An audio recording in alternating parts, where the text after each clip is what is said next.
Your sensor has a 12-hour grace period at the end of the session. You'll get alerts letting you know your sensor session or grace period will end.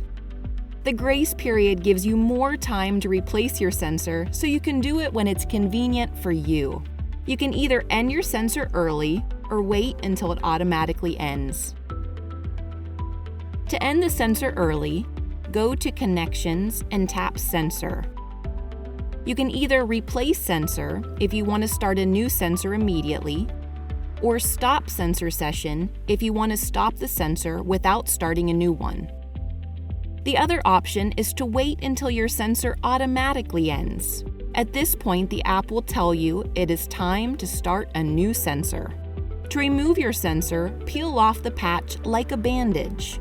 Now you need to insert a new sensor. Clean your new site with an alcohol wipe. Unscrew the cap. Press and hold the applicator firmly against your skin and push the button.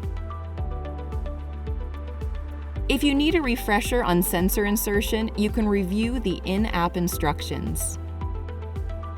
Back on the app, confirm your sensor is inserted and enter your pairing code. Enter the pairing code by taking a picture. Wait for sensor to pair. Tap OK on the pairing complete screen and enter into your sensor warm-up. The sensor warm-up timer lets you know when you'll start getting readings and alerts. And that is how you replace your Dexcom G7.